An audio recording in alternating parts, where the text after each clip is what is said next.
Dari Laut Timur Indonesia, Grup M mempersembahkan The Oceana Lux Resort. Sesuai dengan hasil penelitian kami, inilah yang kami dapati. Kekuatan dari Raja Ampat adalah pesona alamnya yang unik dan luar biasa indahnya. Kekayaan bawah laut merupakan aset dari wilayah ini. Para pengunjung yang berkunjung di Raja Ampat biasanya menyempatkan diri untuk menyelam dan menikmati panorama bawah laut. Juga kegiatan lainnya seperti tur antar pulau dengan perahu.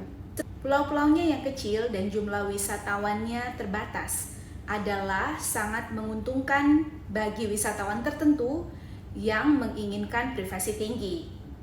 Budayanya juga unik. Di beberapa waktu tertentu, masyarakat mengadakan festival bahari di mana masyarakat menampilkan seni tari dan musik dan hasil alam laut Raja Ampat. Namun ada beberapa hal yang menjadi kelemahan di wilayah ini, seperti akses yang terlalu jauh dengan bandara internasional dan penerbangan domestik yang beroperasi ke Raja Ampat sangat terbatas. Bandara terdekat dari wilayah ini adalah Bandara Sorong. Setelah itu, wisatawan menggunakan perahu mesin ke Raja Ampat. Masalah logistik. Lokasinya yang jauh dari ibu kota membuat pengiriman bahan-bahan baku, terutama bahan baku makanan, menjadi lambat. Kurangnya tenaga ahli. Masih sedikit orang lokal yang berkompeten dalam bidang luxury resort. Akan tetapi, kelemahan ini menjadi kesempatan bagi perusahaan kami. Mengingat target marketing kami adalah untuk A+ customers, maka dari itu kami bekerja sama dengan perusahaan pesawat jet dan Azimuth Yacht untuk kemudahan transportasi, sekaligus untuk memberikan pengalaman yang tidak terlupakan bagi customer kami. Kami membuka lapangan kerja untuk masyarakat lokal dan juga memberikan pelatihan yang memadai kepada masyarakat lokal yang akan bergabung bekerja di perusahaan kami. Ancaman bencana alam, terutama gempa bumi. Sebagaimana kita ketahui bahwa Indonesia adalah negara dengan memiliki banyak gunung berapi, termasuk gunung berapi di bawah laut yang memberikan potensi tsunami. Ketegangan di Papua menjadi ancaman bagi perusahaan kami. Dan peraturan pemerintah untuk tenaga kerja asing juga menjadi ancaman bagi kami dalam merekrut tenaga asing yang berkompetensi tinggi. Kami memadukan clan dan market culture sebagai budaya perusahaan kami. Clan culture, kepuasan tamu adalah tujuan utama kami. Maka dari itu, Learning and Development Department mengadakan training berkala untuk memastikan bahwa karyawan kami dibekali ilmu pengetahuan yang memadai dan sesuai dengan standar perusahaan. Promosi jabatan untuk karyawan berprestasi adalah program yang kami lakukan untuk pengembangan sumber daya manusia. Colleague Engagement Survey setiap tahun kami lakukan untuk memastikan bahwa karyawan kami puas bekerja dengan perusahaan kami. Market culture. Mengingat bisnis kami adalah dalam bidang pelayanan dan tamu adalah aset kami, maka dari itu kami berupaya melakukan berbagai cara agar kualitas pelayanan kami tetap yang terdepan. Salah satu pelayanan yang kami berikan adalah fasilitas transfer dengan kapal mewah atau yacht dari Bandara Sorong ke resort kami. Juga tersedia helipad di pulau kami untuk tamu yang datang dengan helikopter pribadi. Pelayanan dan fasilitas yang kami sediakan memberikan nilai lebih bagi para tamu kami dan tidak ada di resort manapun di Raja Ampat. Resort kami dipimpin oleh seorang general manager dibantu oleh eksekutif departemen. Ada 6 departemen utama, yaitu bagian keuangan, bagian sumber daya manusia, bagian pemasaran dan komunikasi, bagian engineering, bagian kamar dan kantor depan, bagian makanan dan minuman, bagian aktivitas tamu, dan bagian keamanan.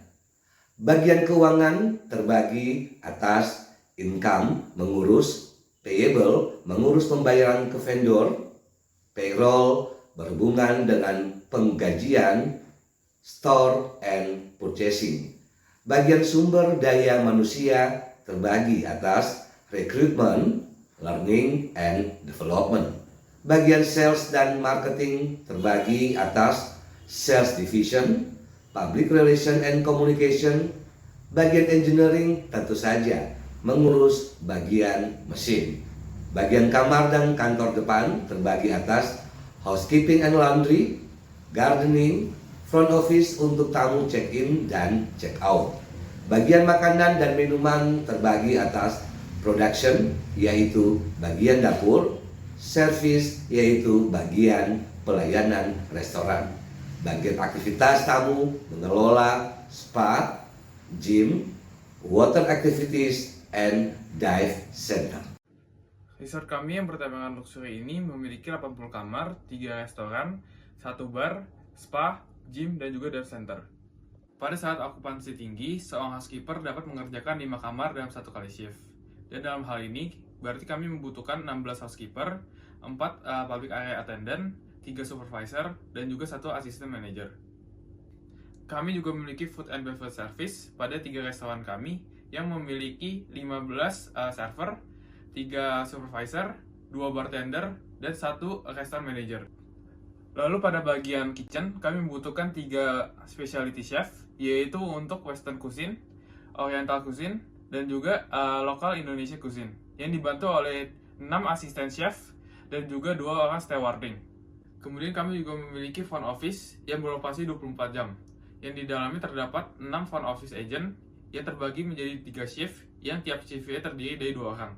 Kemudian kami juga memiliki 2 front office supervisor dan juga 1 manager. Kemudian pada bagian aktivitas tamu, spa dan gym kami menggunakan sumber daya outsourcing. Begitu juga dengan dive center. Lalu resort kami juga memiliki fasilitas wifi dan kemudahan transfer dengan menggunakan private jet. Lalu pada bagian back of house atau non-operasional, kami terbagi menjadi 3 bagian, yaitu pertama bagian keuangan yang terdiri dari 6 orang yang mengurus income, payable, general cashier, payroll, store, dan juga purchasing. Lalu yang kedua yaitu bagian engineering, yang di dalamnya kami membutuhkan 1 orang carpenter, 1 orang electrician, dan juga 1 orang plumbing. Kemudian kami juga membutuhkan administrasi engineering. Lalu yang ketiga yaitu adalah bagian security. Pada bagian security kami beroperasi 24 jam, dan kami membutuhkan 15 orang security yang bekerja secara shift dan ditempatkan di 4 sisi pulau. Dalam hal ini, kami memberdayakan orang lokal untuk posisi non-manajemen atau first line manager.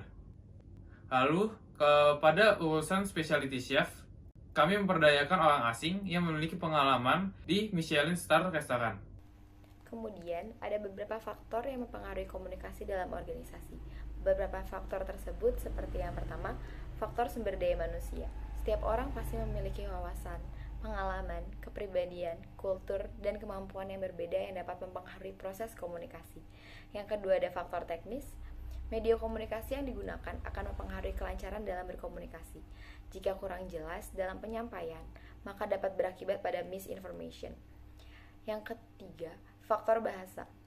Bahasa yang berbeda-beda tentu hal ini akan sangat menyulitkan dalam berkomunikasi.